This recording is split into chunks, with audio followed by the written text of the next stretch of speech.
That's Harry Styles here on Jukasa Radio 93.5. We were enjoying that one here in studio. I'm Carla with you, and joining me now is Elected Chief Mark Hill for a live update.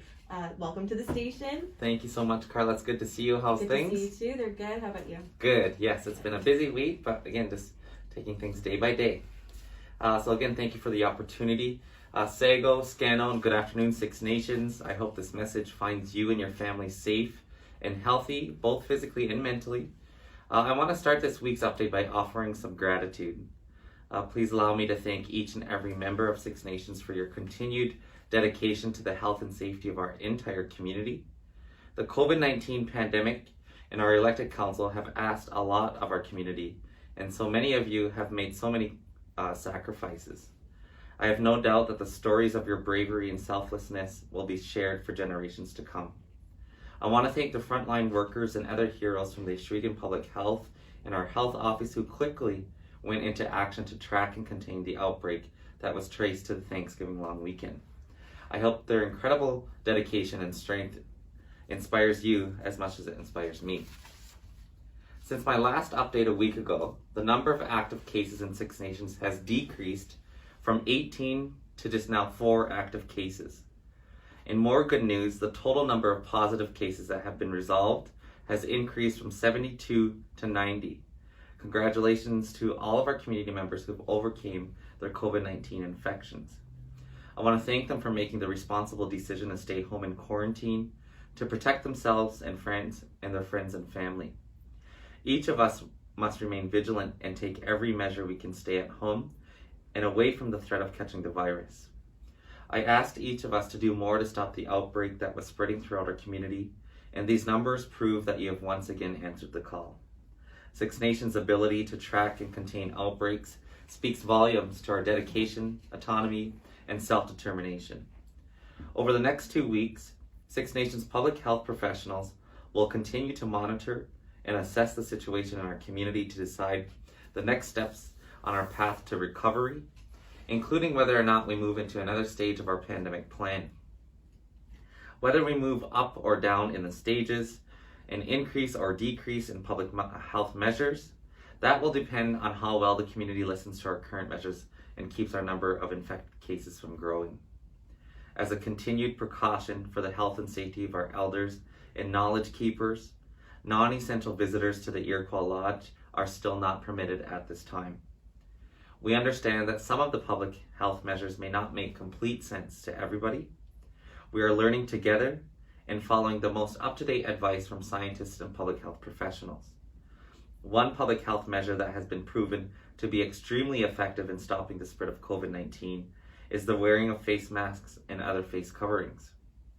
I would like to remind everybody that the elected council passed a resolution making face coverings mandatory in all indoor public spaces and for ride services.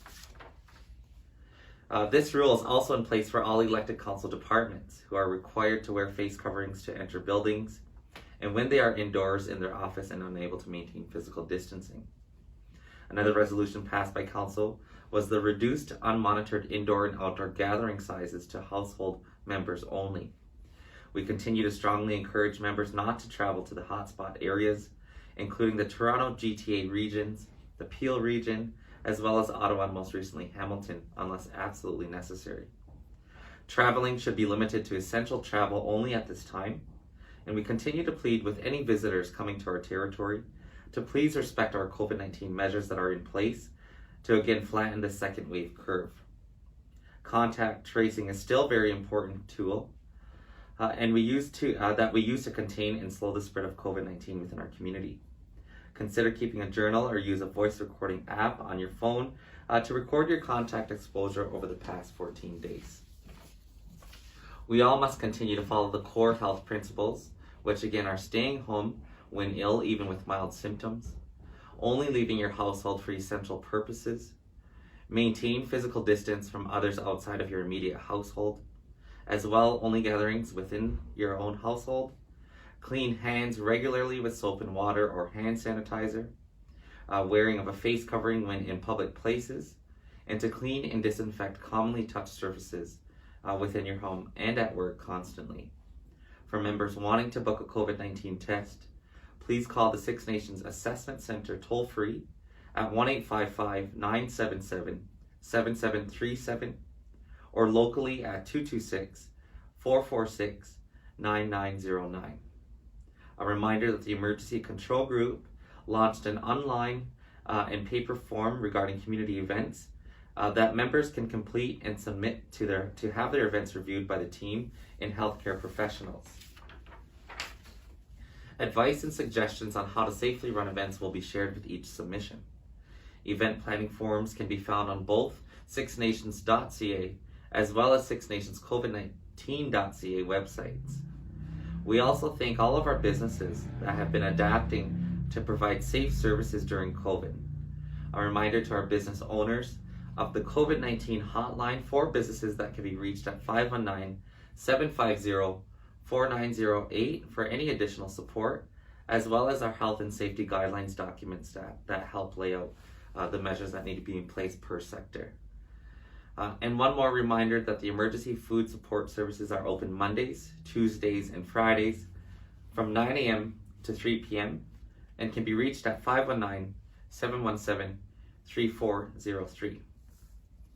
That's it for my COVID update, and moving in now to provide an update in regards to the Caledonia situation that's happening at the Mackenzie Meadows, also referred to as Landback Lane. I would like to end today's update in the same spirit of gratitude that I started with.